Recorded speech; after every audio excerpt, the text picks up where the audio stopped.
हुक्मरानों अशराफिया ने नैब कवानीन तब्दील करके चोरी का लाइसेंस ले लिया। व्हाइट कॉलर क्राइम पकड़ना नामुमकिन हो चुका है। चेयरमैन पीटीआई इमरान खान ने एक बार फिर करप्ट माफिया को आड़े हाथों ले लिया। मुल्क में गुर्बत की वजह अशराफिया की करप्शन को करार दे दिया। इंसदादे बदउनवानी सेमिनार से वर्चुअल खिताब किया, कहा मुल्क में चोर आकर बैठ गए। ताकतवर और एलीट क्लास की करप्शन से मुल्क तबाह हो जाते हैं। कानून की हुक्मरानी के बगैर बड़ी करप्शन रोक नहीं सकते, ना ही खुशहाली आ सकती है।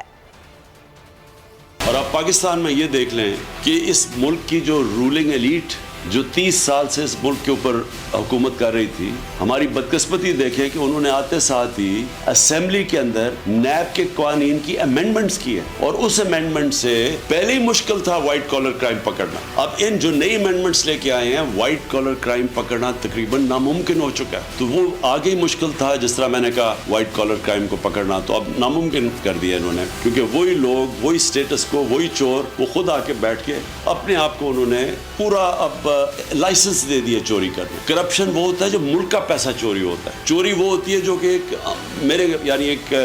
एक फर्द की चोरी हुई, तो इसीलिए मुल्क गरीब हो जाते हैं अशराफिया की करप्शन की वजह से, कि जब तक एक मुल्क में कानून की हुक्मरानी नहीं होती, क्योंकि जब ताकतवर को आप कानून के नीचे ले आते हैं तो तब ये जो व्हाइट कॉलर क्राइम या जो पैसा करप्शन मुल्क को तबाह करती है, तब वो उसको कंट्रोल में लेके आते। अगर आपको ये वीडियो पसंद आई तो लाइक पर क्लिक करें।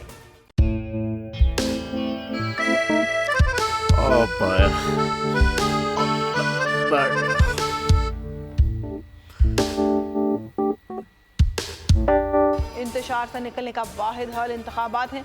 हकीकी आज़ादी मार्च आज रवा। खसम आयत के मुताबिक अगर आप उसको ये रिपोर्ट दे दें तो मैं आपको 3-4 सीटें दे दूंगा। मौलाना हाँ साहब, वो जो रिमोट हमें दे दे और वो जो नीली पीली चैनल है वो लगाए।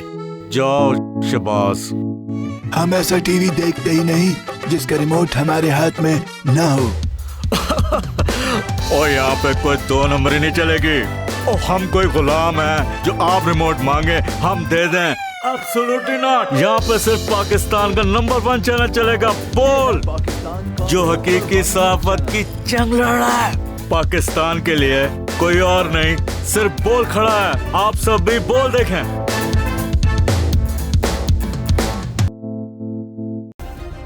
सब्सक्राइब करें और बेल दबाएं ताकि कोई खबर रह न जाए।